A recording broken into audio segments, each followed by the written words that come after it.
All right. Yes, I was born in Dayton and lived here until first grade, left.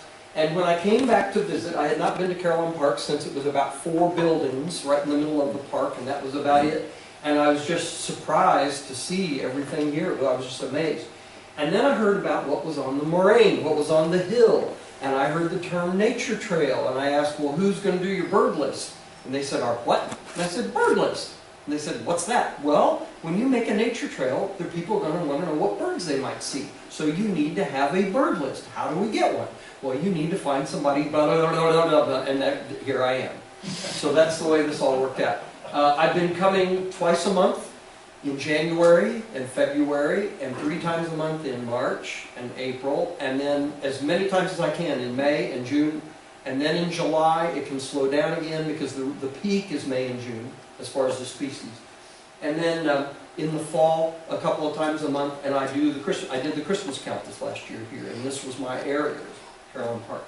I do need to tell you that my survey is wider than this park. It includes the Great Miami River from the dam that's on the other side of I-75 up to just past the Washington Street Bridge. And the reason I do that is anybody who's going to come here to watch birds will notice that you can pull off and look at the river, and they'll notice bicycle paths. However, I keep the data separate, and I'm going to just show you a couple pictures of what the goal is. What I did at the Abraham Lincoln birthplace was make a checklist, a folder that people could take and fold up and put it in their pocket, and it had a list of every bird that had been found there and its status in different seasons. So that's the kind of thing we're looking at here. All right, so our goals: conduct a multi-year survey of the property. This is the second year, the second summer season of that. I'd like to do one more year before publishing anything, before creating a card or something. Publish an annotated checklist of birds. I'll show you a little bit about what that's about. Create species maps and property locations. I'll show you one. Create a bird list of the adjacent area, which I'm already doing. And then possible extensions. I've not talked to anybody about this. Bird of the month. We're doing surveys of trees and wildflowers and or insects, but that's all in the future. So we won't even talk about that now. Recording the data. You've got to come up with the information. You can't just say, well, what birds might be there? Okay, this is probably there. You can do that. You can use the old Birds of Dayton book, but this is a specific area with specific birds. So let's find out what's here. I know this is hard for you to read. I don't expect you to read this. I just want you to get an overall view of what you're looking at. These are species here that I found on the property or on the river adjacently, and there's 134. We're 134 species for those areas, the river and this property here. The property here, I think we're at 84. It might be 85, I can't remember, but we're about 84. And what I do is, every time I come, it's a column, and I just record how many of each species I found. These are bird species over here. I have nesting evidence here. If I confirmed it because I saw a baby bird, or I saw a young in a nest, or I saw a bird on territory, or I saw a bird feeding young, I want to try to get all of these that are supposed to live here, make sure, yes, we know they absolutely nest here. And then what you do is you take these numbers, and the numbers become bars. We say, okay, here is a species, brown thresher. And the first time I've seen it is March 30th of this year, and then I didn't see it after April. So that's probably a migrant. They might not be nesting here. This one is there every time, but smaller numbers, larger numbers. So the bar is going to be small, and then it'll be thick when I use a bar to show where the birds are. Let me get my down here. Put you down. That's just, here we go. So what I want to end up with is a map of each species, and this would be for Carillon Park, not necessarily for the public, but it will have the species, and it will have when it can be seen here, and this is a should see. If you come during this time, you should see it if you're a birder, if you're in the right spot, and here are the spots. Here's the visitor center, here's the transportation place, here's the hill, here are the 2 stairways, and here are the places I found that species on a regular basis. The larger the circle, the more often I found it there. So this tells somebody, gee, if you want to see an Acadian flycatcher, that's the place to go. And that's the goal of this. It could have a nest there. It likely does. It's just there every time I found it. All right. Now the rest of the time I'm going to be back here. So you don't need to worry about remembering. How do I do this? Well, I arrive very early. It's a 2-hour drive from Fishers, so if I get up at 4, I'm here at 6. And I park the car on the levee, except they just put in a bicycle trail there, so I have to sneak in the Dayton, University of Dayton Arena Hotel thing across the river. I park there and I walk the river from basically from Stewart Street to I-75.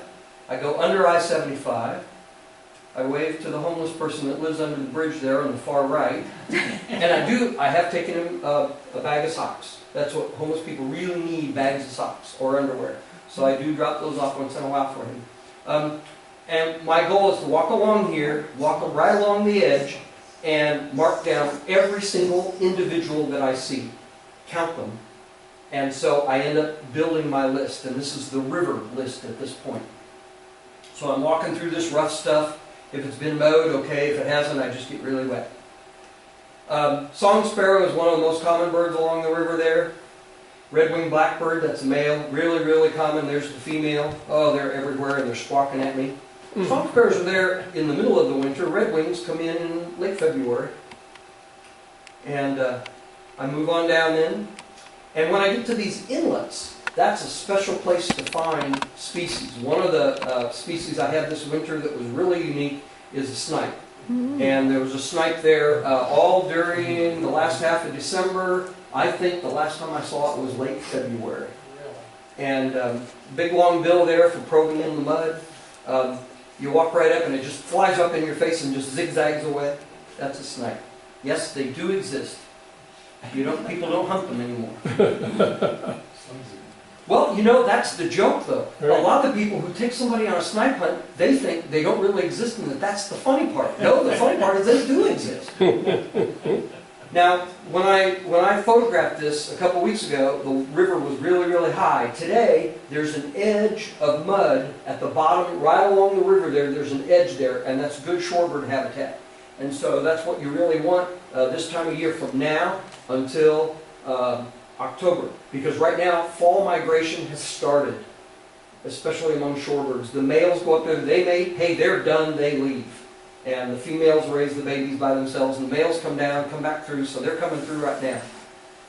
Killdeer is most common, and that's a little baby running around, and on the right hand side that's a display where they're faking that they have a broken wing or a broken tail to try to draw your attention away, and they will lead you away, and when you're far enough away from where the baby is, they'll fly up, and they've successfully gotten you lost from the baby or the nest. Babies are in the nest only a couple of days after they hatch, and they're ready to run around. They are very precocious. Some other shorebirds, this is a spotted sandpiper on the upper left, and that's a baby one. This one bobs its butt up and down, just bob, bob, bob, bob. And the babies do that too. I saw that for the first time 2 weeks ago. I saw the little baby bobbing, and I thought, oh my gosh, that's a spotted. And then this is a dunlin in the lower right. They come, you'll see maybe 2 in the fall. Sometimes I'll have green herons, and that's what this is, both standing and in flight. I had 3 of them a couple weeks ago. I did not find any today, but it was raining. On the left is a great blue heron, and there usually you find 2 or 3 along the river, and on the right is a great egret. There is 1 there today, and there were a couple there a month ago, and they wander this time of year. So I get down to the I-75 bridge, and I go under it and check for the stuff that's nesting on the sides of the bridge, like cliff swallows, which didn't used to nest around here, but they do now. And they go down to the bank and they get mud in their bill and they make it into a little ball and pack it in and make a nest. Those white things in the holes on the right, those are babies' foreheads. You can see the one down here in the lower left, see his bright forehead. Well, those are babies waiting for food. And the adult will come up and hand them food and fly away. Then I go behind the hotel just across the river, the courtyard, and there's an athletic field there, but this edge is really good. A couple weeks ago, I was about where that white car is, looking up from this field where that white station, whatever that vehicle is, and I had on the right a blue grosbeak, which is really rare for this part of Ohio. They're in southern Ohio where the hills are, but around here they're pretty rare. I only know of 1 other bird in this area. And he was there today. I did not see him 2 weeks ago, but I saw him today. He was trying to nest along the exit ramp. there I-75, and you just can't be heard. Females have to hear the males singing. That's why birds sing. The males are advertising, saying, I want a female. And if the females can't hear the male, they're not going to show up. And so he moved over to where the other trees are along the side, and I think he might, it's too late now, but maybe he found a mate. I don't know. On the left is a catbird, very common around there. Called that because it'll do a call like that. Has a real squeaky song. Then I cross the street bridge, park at Veterans Park, and look at the river, and then drive down to Washington Street, looking at everything in the river, things like the Canada geese at the top, the mallards in the lower right, and special this winter, hooded mergansers. There were 29 of them in one group, just actually right out here on the river across from the park this winter, from December to March, pretty much. I go on down this drive all the way to the bridges that you see in the distance, and those trees there are really good for migrants. They come along the river and they rest in the trees as they go along. Birds like Magnolia Warbler in the upper left, that's a male, female in the right, and then on the lower left is a black and white warbler, and he was there actually in June. He might have been trying to nest there, but I doubt he found a female, and I have not heard him since then. But he was there third week of June. On the Washington Street Bridge, cliff swallows are also nesting there. I also look for the rock pigeons that are there. And look down the bridge there, count the geese that are there. And gulls, sometimes on these islands, when the water is down, gulls congregate there, especially in the wintertime. Gulls like ring-billed, which is in the lower left, they are common. Above is a herring gull, so you might see a group of 80 ring-bills and 1 herring. That's kind of the ratio, and there you see it on the right. The smaller one's a ring-billed, the taller one is a herring gull. Then I walk along, I park by the Carillon Tower, and I walk along the University of Dayton property, and if the gate's open, I walk and look at the water for things that are nesting along there. Above the sidewalk, where all these people are walking, there's people walking up and down, and if they would look straight overhead 2 feet above them, they would see this bag nest of a Baltimore oriole, but they have no idea it's there. And the males and females are feeding the babies. It's just amazing what goes on right above people. It's kind of like you have a radio, but it's not on. You know, you have to turn it on in order to find out what's really there. It's a different world that's all around us. So I look in the water there at the gate, and sometimes I find wood ducks. There's the male and female with babies. And then I go to the Carillon Tower, so I'm walking along this down here. Ospreys. This is right across from the other entrance. What do you call that entrance? The far entrance, the Culp's restaurant entrance. That's the Patterson Boulevard. Okay, entrance. Patterson Boulevard. Well, I walk down Patterson to the old gate that you can't go in that's locked, to the old park. And then I cross the street to Carillon and I come back. And so I'm picking up birds there like osprey. I scared one up from there. And carrying a fish there. They always line them up head first. It's easier to carry that way. And then as I'm walking by, I'm listening to what's going on, taking notes. I carry a piece of paper around with me that I list everything on. Yellow warbler is really common along there. That's a male, and then there's a... that's a male on the nest. Yellow warbler.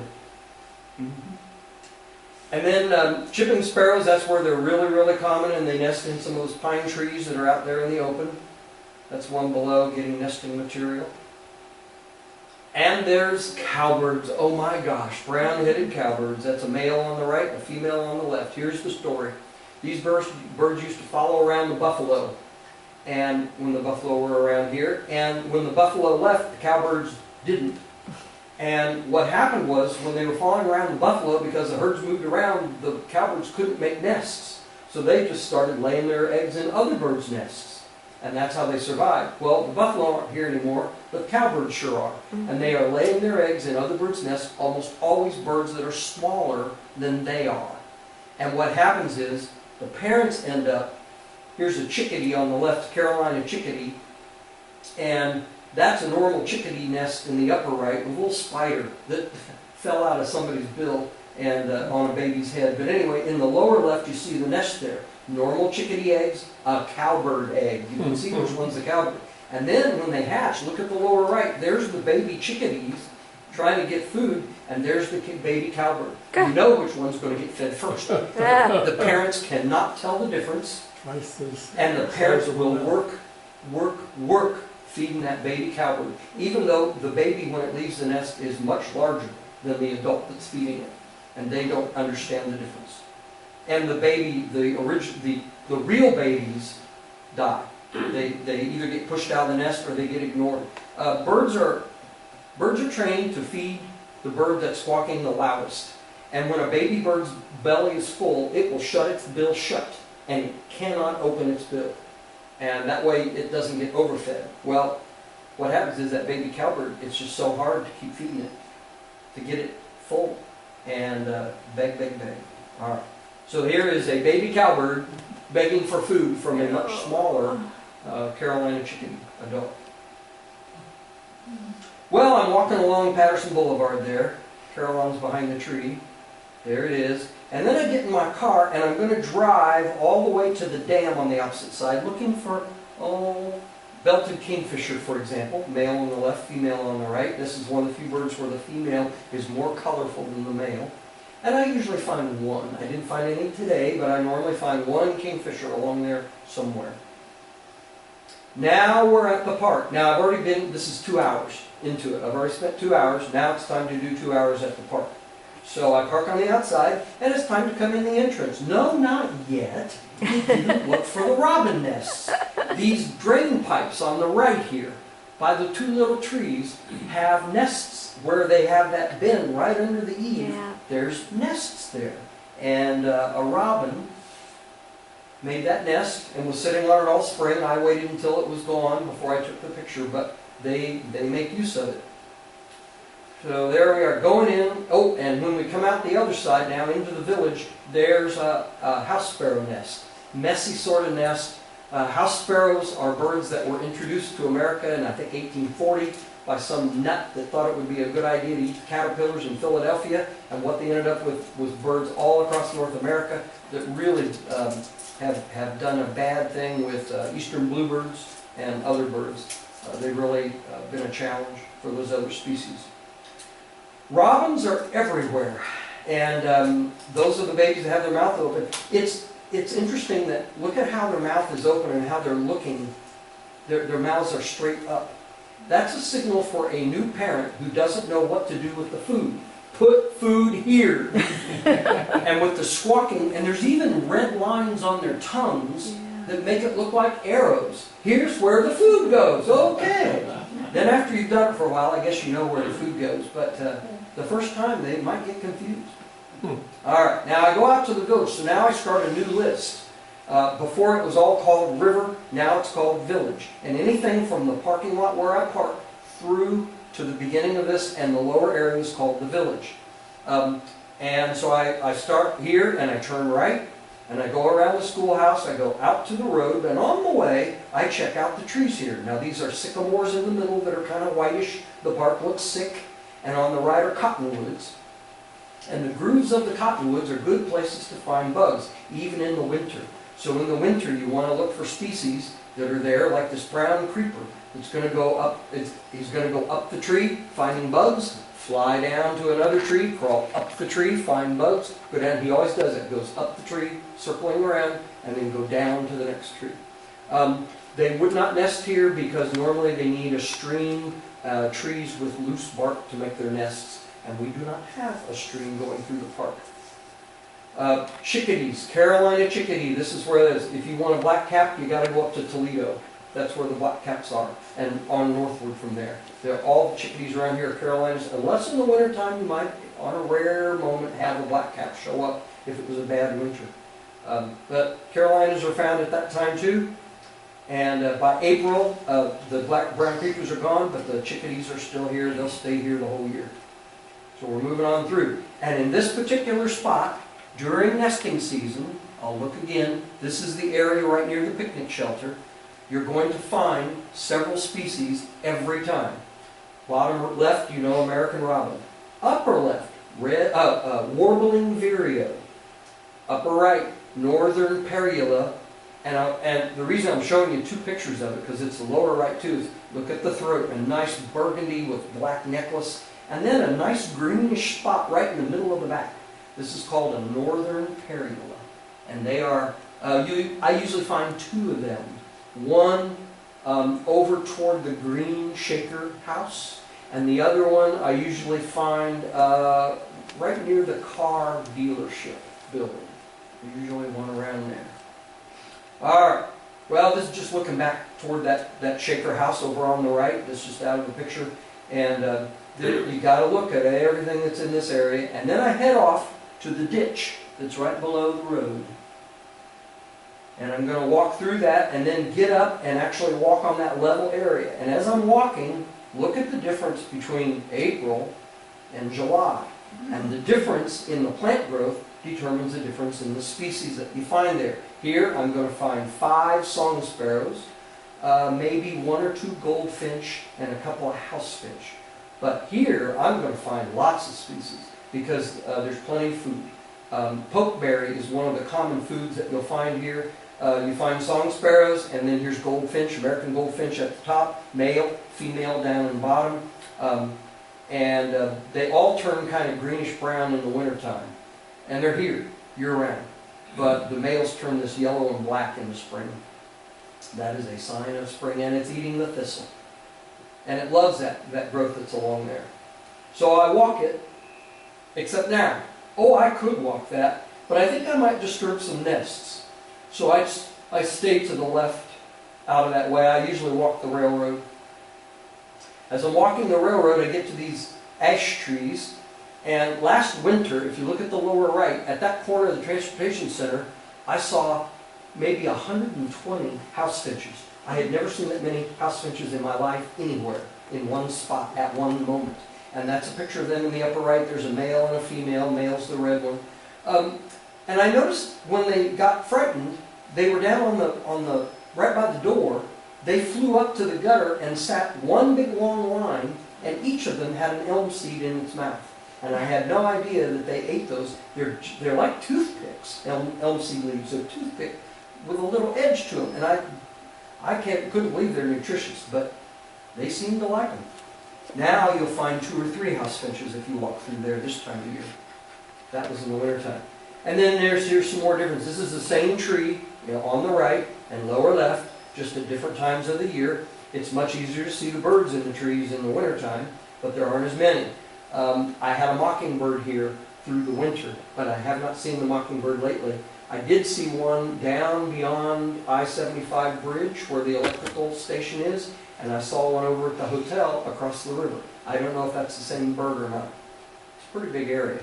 But it could be, I don't know. This is a mockingbird. And one reason the mockingbird is down there is because at that end down there where the railroad makes the turn, right there where we are, is a mulberry tree. And those birds love mulberries. So this is a mockingbird. You can see the white flash in the wings and the tail. That's how you recognize them if they're flying quickly. But they love ornamental berries and mulberries. Mulberry trees will bring a lot of other birds into orioles, robins, lots of things. So I walk around the bend. There's a catbird. Oh, this is the catbird's favorite spot. There's a little metal structure here in the picture on the right that's on the other side of the gate where the no trespassing sign is. And there's one that I think nested there because every time I get scolded when I make this turn. And I think that's what's going on. So I make the bend, and this is just kind of a view. I put 2 pictures together of just all the brushy area. There's so much going on here, so many different species down there. It's one of the best meadow kind of areas that we have. Meadow isn't the right word, a weedy area. Transitional area. Thank you, yes. And as you come along the railroad here, in the wintertime, this stuff is really scruffy, but there are certain species that love that. And one of those is on the left, the white-throated sparrow. He's the one that sings, "Poor Sam, Peabody, Peabody, Peabody, Peabody." And I'll see as many as 30 of them along that railroad, right at the bottom of the hill, all the way down to the far stairway that goes up to the Adirondack shelter. Cardinals are also there. They are just big numbers of cardinals. Best place to find those 2. As you continue down, this time of year though, you find blue-gray gnatcatchers. And they're one of the smallest birds we have. They're a little bigger. They're bigger than a hummingbird, but not much. Smaller than a chickadee. And there's their nest. And that's one sitting on the nest with the tail straight up. That's because of the shape of the nest. It's a really deep nest, but it's not very big around. They make what we call a pig squeal, a little baby pig squeal. And if you cannot hear the pig squeal, you probably had your stereo turned up too loud when you were younger. Or you ride a motorcycle and it's too loud. This is the #1 test we use for birders who are losing their hearing. We know if you don't hear the gnatcatcher the way other people hear it, then there's some frequencies missing way up around 20,000 cycles. One of the more common birds that you find, whether you're left there in April or in the right in July, is Carolina wren. Trickery, trickery, trickery, tea kettle, tea kettle, tea kettle. And they go on and on and on. And they'll scold you if you come there. They're always around that entrance to the train tunnel. Yeah, thank you. The other end of the train tunnel has good birds too. And I look at both of them, not when the trains are running, but other times. And then most people go to the bridge and they enjoy walking across the iron bridge. I go underneath it to look for nests. That's a robin nest from this year. And there were baby robins in it. Yes, it was being used. And then as I walk on the upper level beyond that, instead of looking at the buildings, I'm looking above the buildings. Those are sycamores there. And the species I'm looking for is yellow-throated warbler. And the other species is a phoebe. And I want to play really quickly. I brought some recordings. I want to play yellow-throated warbler for you. Technology. I have to get there, sorry.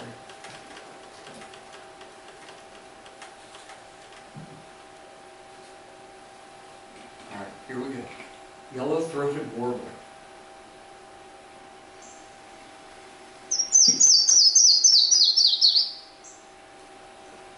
Sweet, sweet, sweet, sweet, sweet, sweet, sweet, sweet, sweet.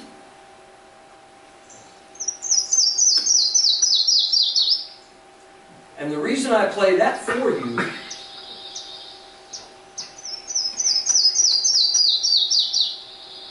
it isn't the rarest bird that we have here, but it is a really unique species. And it loves sycamores. And there are sycamore trees right there in that area.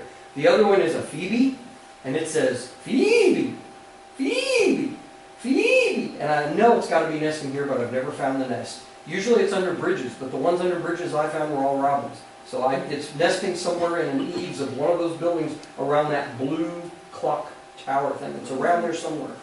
One of those buildings. Yeah, right there. And I usually have a flicker fly over about that time. A northern flicker with those yellow shafts. Used to be called the yellow shafted flicker.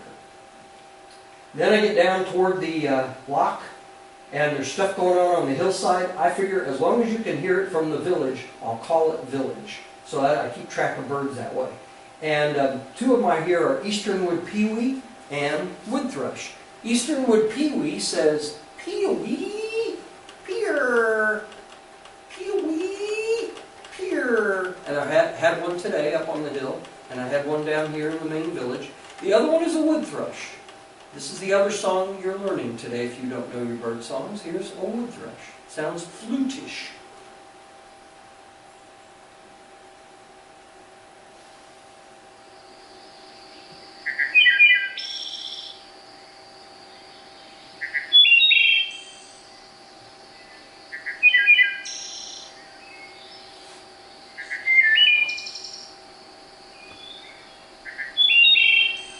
That's it on the right with a reddish-brown back and big spots. Now, you're not going to see it because it's up on the hill, but it is so loud that if you're by the right pole, either side, and you're listening up the hill, you'll probably hear one. However, they stopped on July 10th. I had them every time I would come, and then on July 10th I didn't hear them. I did not hear them today. So I think they're done singing for the season. They're done nesting. And as I told you, fall migration has started. They might still be here, but they're not singing anymore. The reason birds sing, boy birds sing to attract a mate, and then once a mate shows up, they sing to protect their area. It's only the boys that are singing. The girls aren't singing. And after they have raised their babies, they don't need to protect the territory anymore, so they don't sing. So bird singing starts dropping off July 1st, July 15th, a real big drop. August 1st, there's maybe 15% of the birds are singing. And by August, the end of August, it's done. There's no more birds singing. All right. So we cross the covered bridge and we go along Superintendent's building. I love listening to the hillside at this point. But I look up and I see the pair of red-tailed hawks that live up there. They do live up above that building, way up on the hill. So when you're in that area, that's what you're looking for. And there were birds even nesting in this tree. I think it was a chickadee was there and maybe a warbling vireo was there. Both nests in that tree. Now, when you get a little farther behind the mill, this is the stairway that's there, and usually I hear a red-bellied woodpecker about that time. That's a male below and a female above. Notice it does not have a red belly. If there was ever a bird named for something it doesn't have, that's this one. We think it ought to be called the zebra-backed woodpecker, but I didn't name them. But you can see the forehead of the female doesn't have red right above the eyes. That's gray, so that's a female. That's the difference. And they say choo choo choo choo choo choo. So here's what I marked down as the beginning of the trail/hill. So if you're going to take the nature trail, this is what you're starting on, and we're going to head toward Patterson Boulevard on the nature trail. Here we are walking. And as we walk in April, you'll hear chickadees and other things, and Carolina wrens. Now, we're going to go up the stairs, and this was storm damage. You folks did a good job. It's all cleared out, ready to go. I climbed up it today, and it was just fine. It was a little damp, but slick, but it was fine. And as you go up, there's birds along the way. In April, on the right-hand side, white-throated sparrows. And on the left, Carolina wrens. Maybe a northern peregrine. And when you get up to the top, I call this the punch bowl. I do not know what your name is for it, but I call it the punch bowl because it gives me something to refer to. And it is a bowl kind of area with the Adirondack shelter on one side and the hill above Patterson Boulevard on the left. And so in that area, you're going to look for a lot of different species. I'm going to go to the left, go up around the hill, and then you'll see these rock-like steps that come down. I'm actually going to go beyond them, and in the far right of the picture, head out to the service road area. So this is the trail I would be taking.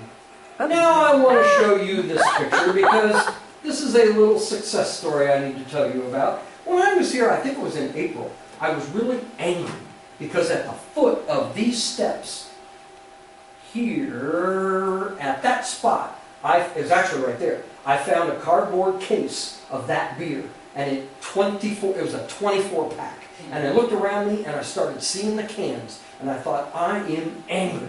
And so I started picking up cans, putting them in the box, and I found 23 of them. And I knew there was another one out there. I thought, they didn't bring that empty with them all the way out of there. It's there somewhere.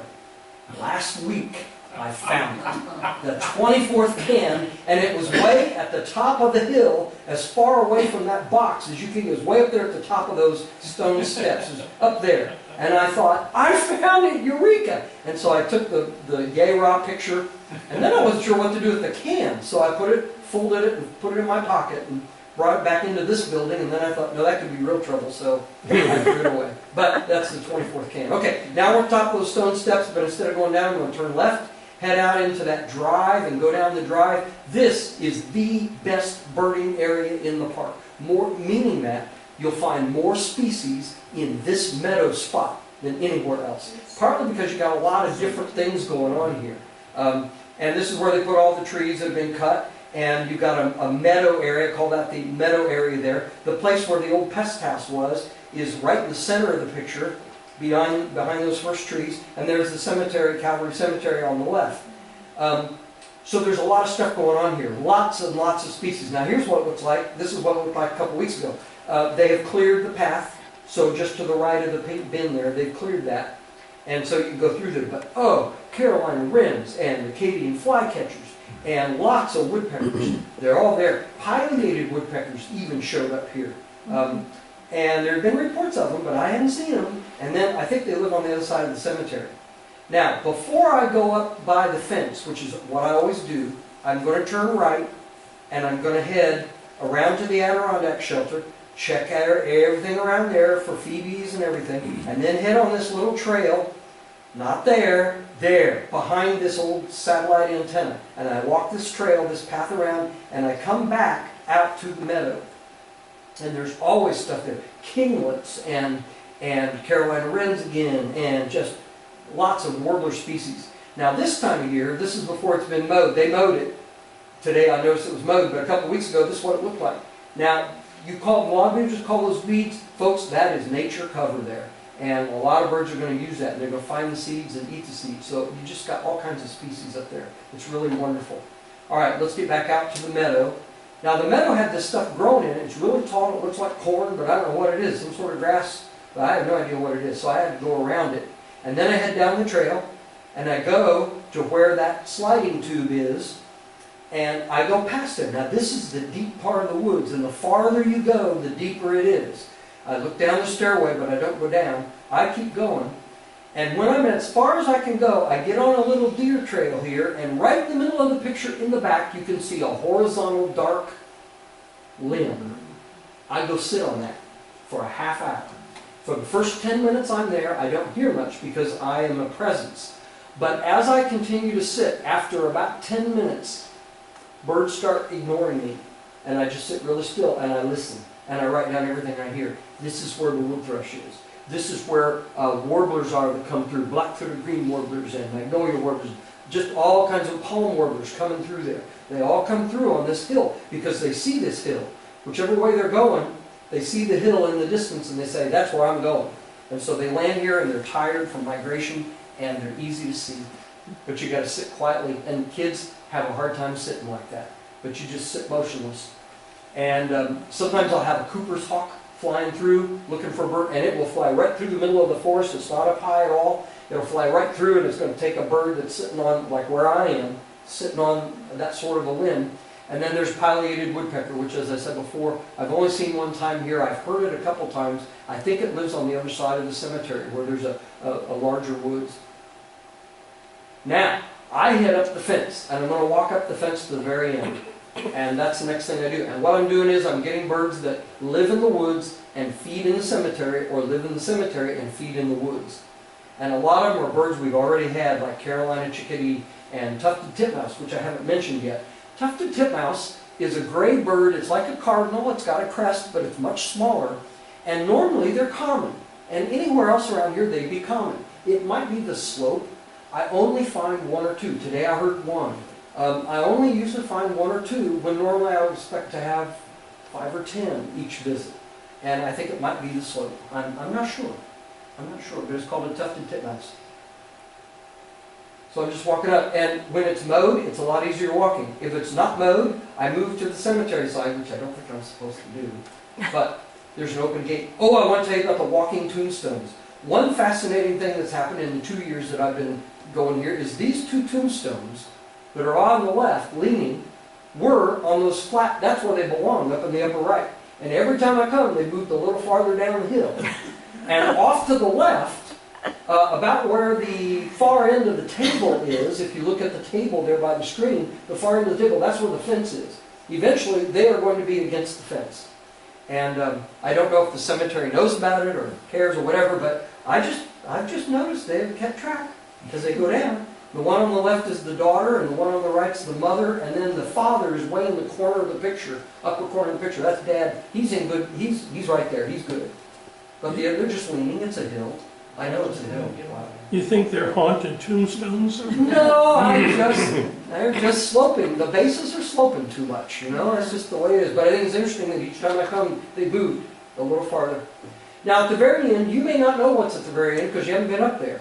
But at the very end is a corner where the fence turns, and it parallels I-75, but it's way up on top of the hill. And there are some species up there, like brown thrasher and other species that we've already had.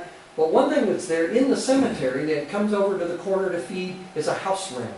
And we do get house wrens here down here in the village sometimes, but there's always house wrens at that upper corner. And as I said, they go into these trees to feed, and then they come out and they nest actually in the back corner of the cemetery. Yep. So that's what it looks like way up top. There, they nest in the far, where that sunlit patch is, right behind there. And the park border is on the right here. And that's cemetery, the mowed area on the left. There's house wren. There it is. And the male and female look alike. The reason I'm showing both pictures, sometimes the tail is cocked upright and sometimes it isn't. But they have a really loud, bubbly song.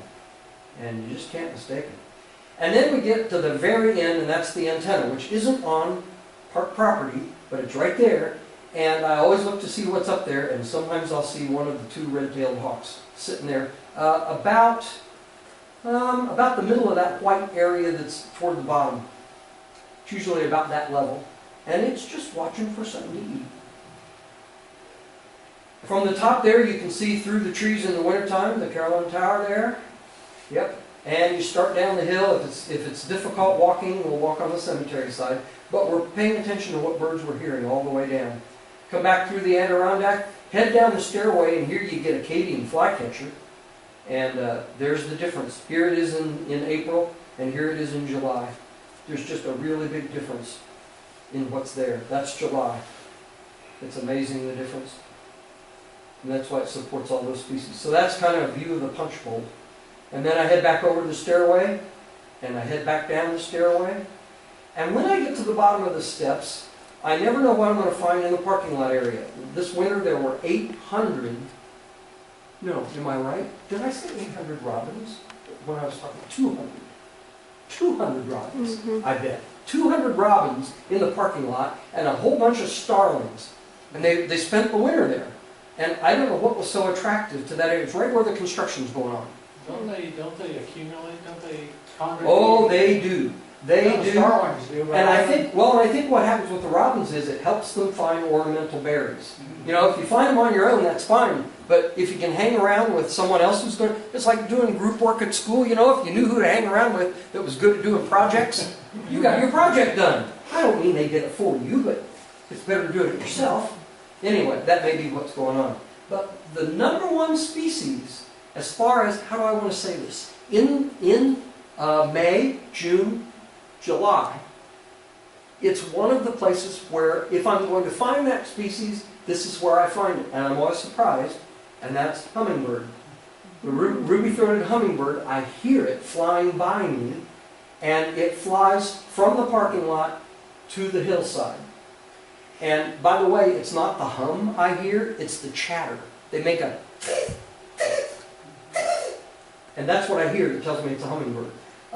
By the way, there's a nest. The nest is about the size of a large acorn bottom, and the nests are small. The eggs are smaller than green peas, and there's a baby hummingbird out of the nest without feathers, just starting to grow feathers in. I had not seen a picture of a baby before, and it's sitting on an acorn cap, by the way.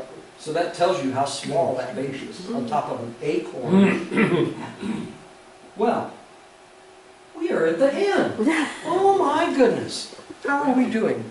We have some time for questions. Yes. All right. Wait, let me do something here that will speed us along. I think I'll do that. All right.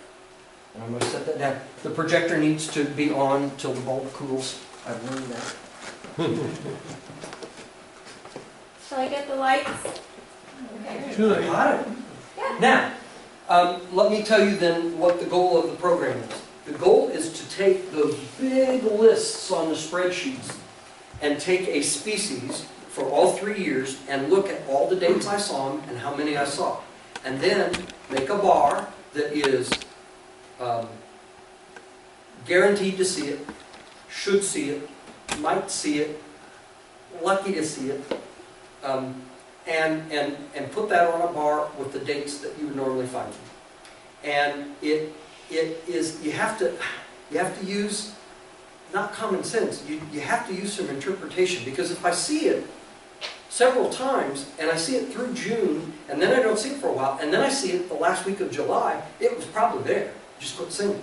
So I have to do a little of that. I can't just say, well, I didn't see it that day, so it must have gone. That's arrogant on my part.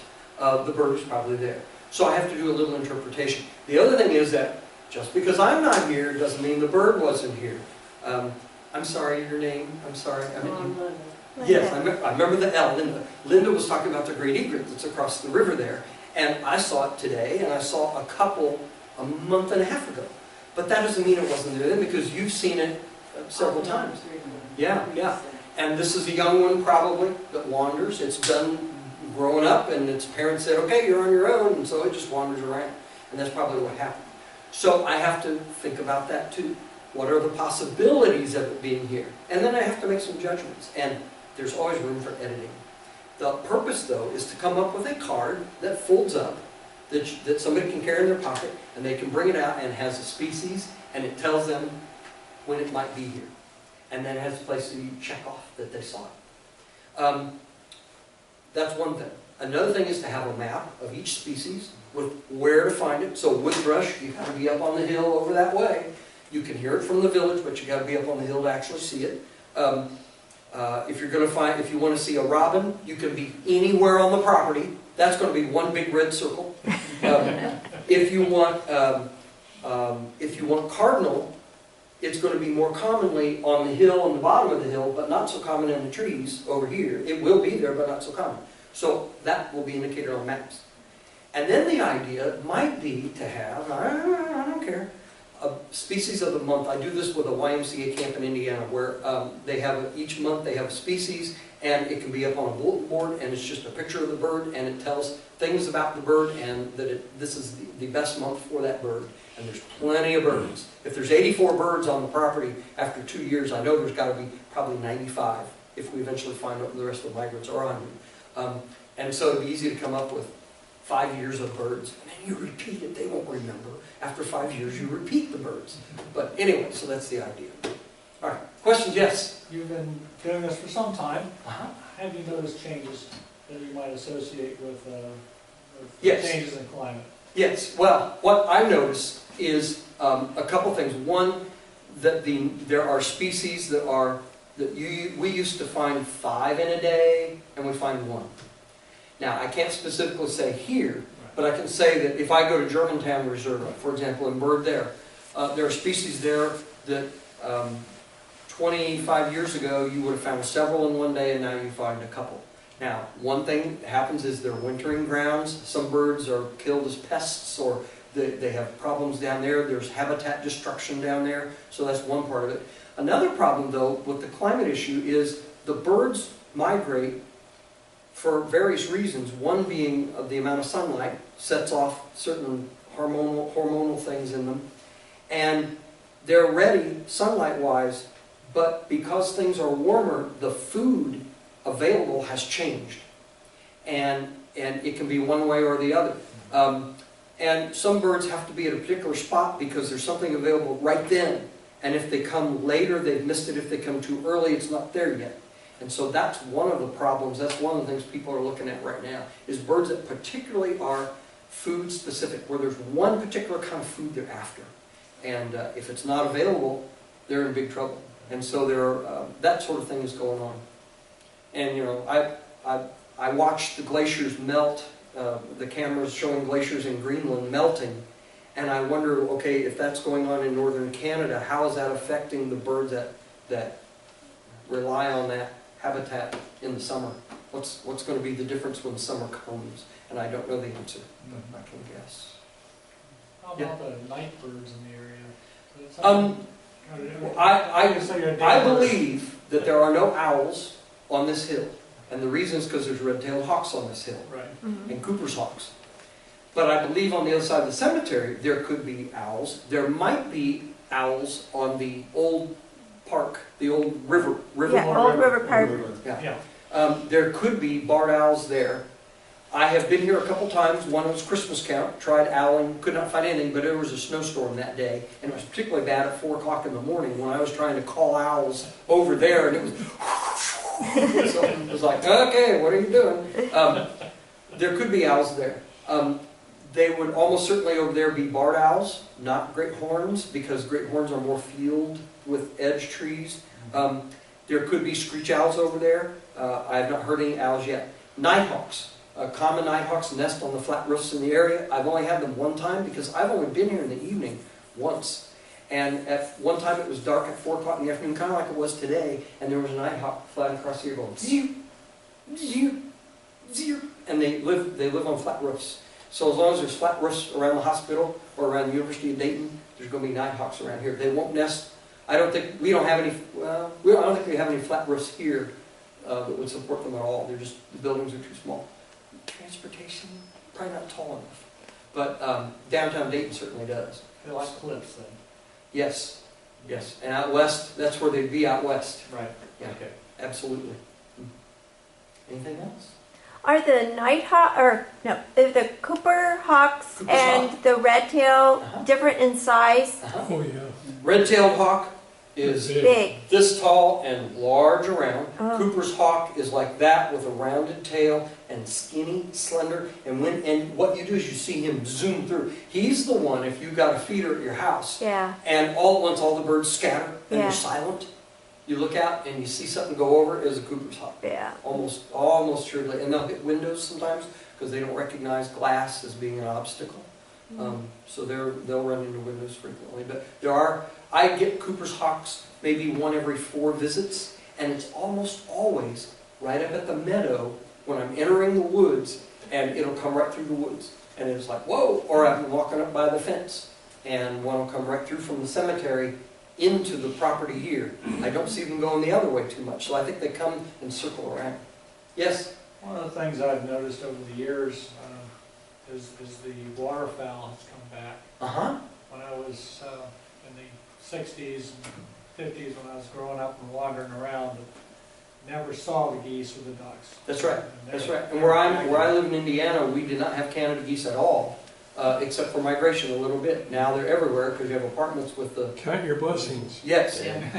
Mallard ducks are doing really well on the river here, but so are some unusual species like hooded merganser that you saw, gadwall. I'll see goldeneye, common goldeneye.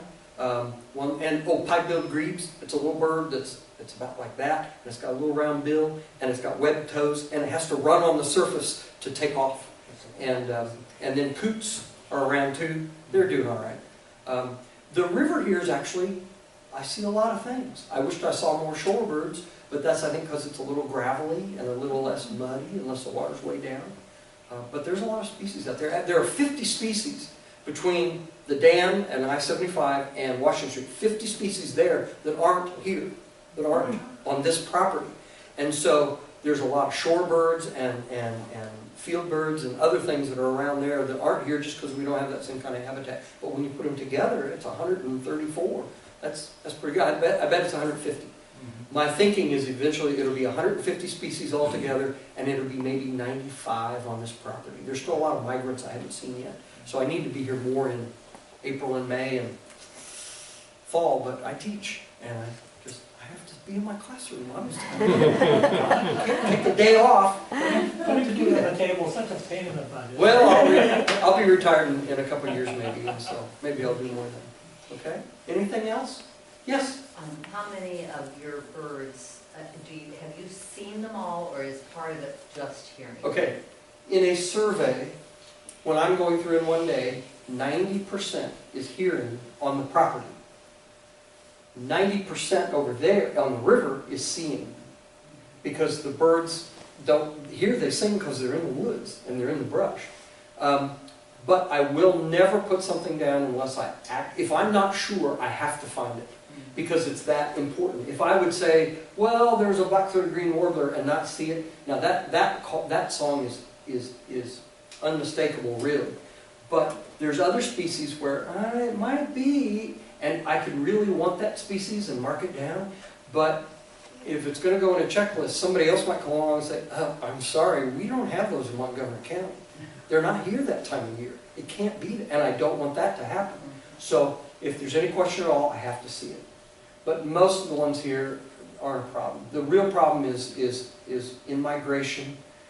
There's 6 or 7 warblers that songs are not diagnostic. There's several that sound a little bit alike. And in the fall, a lot of them look alike because they change to fall plumage and they look alike. And so I'm not that great with those species. So I really have to see them and really nail them in. Some of us aren't great at all.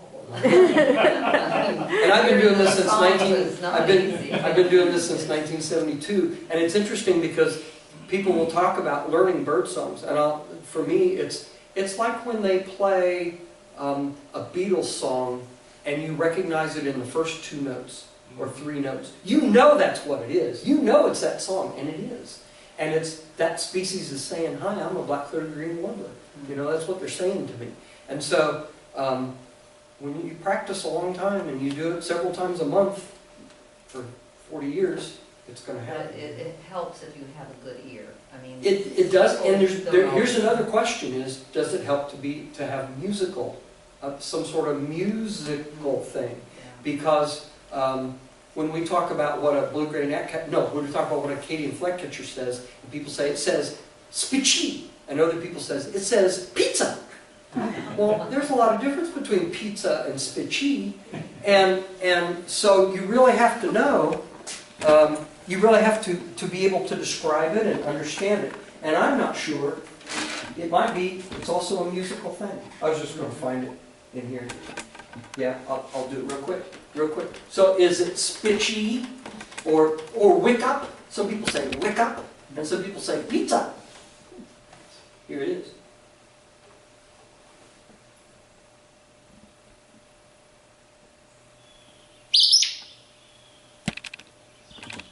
Pizza. Spitchia. Wick up.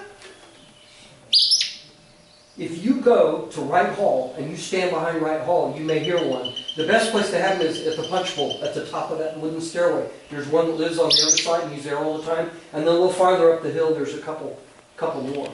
But, yeah. Pizza? I don't know. It's interpretation. But there's probably some musical stuff too, although I was a horrible trombone player, but I don't know. Anything else? Refreshments? Yeah. Yeah.